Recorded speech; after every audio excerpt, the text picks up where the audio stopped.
Welcome to खारुताई channel. या व्हिडिओमध्ये आपण बेसिस ऑफ अकाउंटिंग सिस्टम म्हणजे मेथड्स ऑफ अकाउंटिंग सिस्टम बघणार आहोत, जे आहे कॅश बेसिस आणि अक्रुअल और mercantile basis. First method, cash basis. Under the cash basis of accounting, actual cash receipts and actual cash payments are recorded. म्हणजे काय? Revenue is recognized when cash is received and expenses are recognized when cash is paid. जेव्हा पैसे आले तेव्हा revenue recognise करायचा, जेव्हा पैसे भरू तेव्हा ते एक्सपेन्स रेकग्नाइज करायचा. Any income received, any expense paid. Such a method of accounting is usually followed by professionals such as doctors, lawyers, CA, and not-for-profit organization, NPOs. ते कॅश बेसिसमध्ये त्यांचं अकाउंटिंग करतात. कॅश बेसिस म्हणजे not just cash, म्हणजे पैसे आले पाहिजे आणि पैसे गेले पाहिजे. मग ते चेक मिळाला, UPIने केला, बँकने म्हणजे बँक थ्रू पण झालं, त्याला पण कॅश बेसिसच म्हणतात. दुसरी मेथड, अक्रुअल और मर्कंटाइल बेसिस. आता ह्याच्यामध्ये under accrual basis of accounting, the revenue whether received or not but has been earned or accrued during the accounting period. म्हणजे रेव्हेन्यू, इन्कम जी काय असेल ती भले रिसिव्ड और नॉट, मिळो नाही मिळो, पण जर ती अर्न झाली असेल किंवा अक्रू झाली असेल ड्युरिंग द अकाउंटिंग पिरियड. तसंच एक्सपेन्सेस इन्कर्ड वेदर पेड और नॉट, जे एक्सपेन्सेस भले पे केले असो नसो पण एक्सपेन्सेस त्या वर्षाचे असतील तर ते रेकॉर्ड केले जातात. So this is not cash basis, this is accrual basis. म्हणजे कॅश पैसे कधी पण येऊ जाओ त्याच्या बेसिसवर नाही, तर ट्रान्झॅक्शन ॲक्च्युली कधी झाला त्याच्या बेसिसवरती हे अकाउंटिंग होतं. मग आपण अक्रुअल बेसिसला रेव्हेन्यू कधी बुक करतो?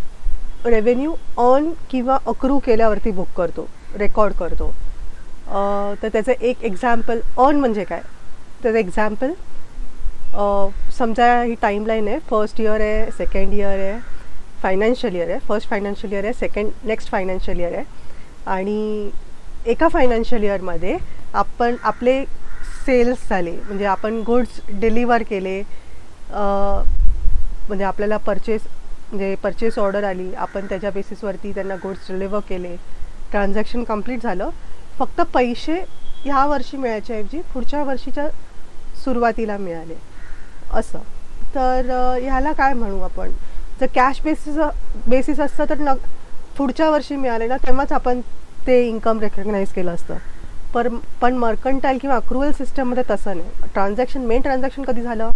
इथे झालं, गुड्स डिलिव्हर झालं तेव्हाच आपलं ट्रान्झॅक्शन कंक्लूड झालं, संपलं. त्याचा एक पार्ट, पेमेंट पार्ट राहिला होता, पण आपली डिलिव्हरी झाले, गुड्स झाले.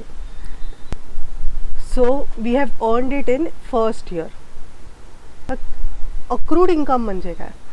तर फिक्स्ड डिपॉझिटचं एक्झाम्पल घेऊया. समजा 12 महिन्यासाठी आपण डिपॉझिट केलं, तर फर्स्ट फायनान्शियल इयरला सुरुवात केलं आणि सेकंड फायनान्शियल इयरमध्ये ते मॅच्युअर होणार असेल, तर दोन्ही फायनान्शियल इयरमध्ये इन्कम अर्न झाली, म्हणजे over a period of time interest earn होते.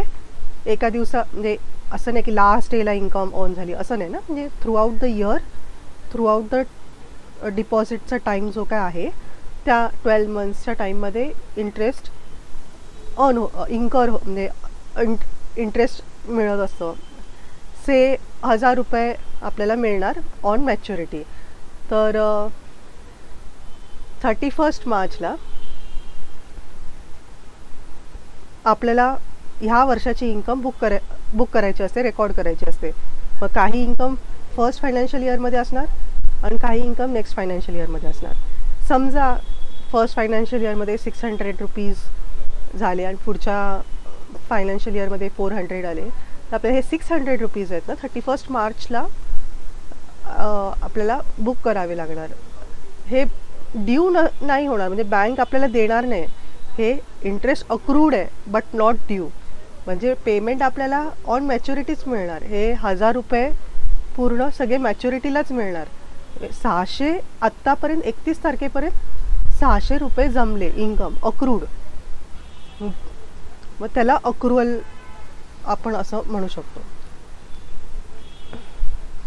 So to summarise, revenue income कधी करतो आपण बुक मर्कंटाईलमध्ये, अक्रुअल सिस्टममध्ये, मर्कंटाईल बेसिसमध्ये, when we earn income or income is accrued. Okay. जसं रेव्हेन्यू आपण अर्न किंवा अक्रू झाल्यावरती बुक करतो, तसं एक्सपेन्स आपण इन्कर झाल्यावरती बुक करतो, रेकॉर्ड करतो. तर त्याचं एक्झाम्पल घेता येईल 2 फायनान्शियल इयरमध्ये. समजा ऑडिट करतायत आपल्या कंपनीचे ऑडिटर्स, फर्स्ट फायनान्शियलचं ऑडिट चालू आहे, तर ते सहसा सुरू होतं फर्स्ट फायनान्शियल इयरमध्येच आणि पुढचा फायनान्शियल इयरपर्यंत ती सर्व्हिस चालू असते, ते ऑडिट करत असतात. आणि ॲज ऑन 31 मार्च आपल्याला ते प्रोव्हिजन म्हणजे ऑडिट फीज एकतर आपल्याला एक्झॅक्ट किती आहे माहीत असेल किंवा थोडंसं काय वाढणार असेल तर ते आपल्याला नंतर कळतंच. मग 31 मार्चला आपल्याला ते प्रोव्हिजन फॉर ऑडिट फीज किंवा ऑडिट फीज पेबल अशा नावाने ते आपल्याला 31 मार्चला बुक करावं लागतं. ऑडिटर म्हणजे पैसे भले काम झाल्यानंतर पुढच्या फायनान्शियल इयरमध्ये मिळेल, तर CA लोक त्या कॅश बेसिसवरती अकाउंटिंग करणार, तर ते पुढच्या वर्षी ते इन्कम त्यांची रेकग्नाईज करणार. पण कंपनीसाठी ज्याच्यासाठी हा एक्सपेन्स आहे, ऑडिट फीज पेएबल हा जो एक्सपेन्स आहे तो अक्रुअल बेसिसवरती, मर्कंटाईल बेसिसवरती आपण 31 मार्चला बुक करणार. तर हे झालं expense is booked when it is incurred. आणि थर्ड टाईप आहे mixed or hybrid basis. It is a combination of cash basis and accrual basis. म्हणजे दोघांचं कॉम्बिनेशन आहे ते. Under mixed basis of accounting both cash basis and accrual basis are followed. दोन्ही follow होतं. कसं दोन्ही follow होतं? रेव्हेन्यूज हायब्रिडमध्ये काय, revenues and assets are recorded on cash basis आणि expenses are taken on अक्रुअल basis असं होतं. म्हणजे पण हे इंडियामध्ये अलाउड नाही आहे, ही मेथड आपण फॉलो करत नाही आहे. म्हणून पण का टेक्स्टबुकमध्ये घेतलं आहे म्हणून आपण शिकतो आहे. असंही अकाउंटिंग होऊ शकतं. आपल्यात बेसिकली कॅश बेसिस जे प्रोफेशनल्स NPOs वगैरे करतात आणि अक्रुअल बेसिस जे कंपनीज वगैरे फॉलो करतात.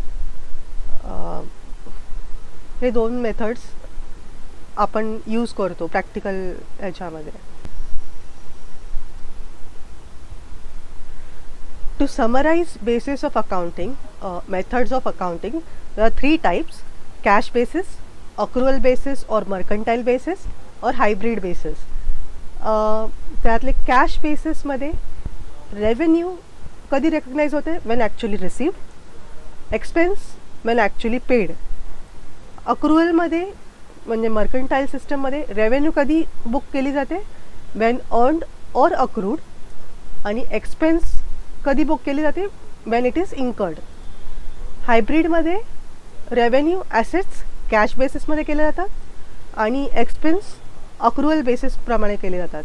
पण ही सिस्टम इंडियामध्ये यूज केली जात नाही. This is not allowed, it is prohibited.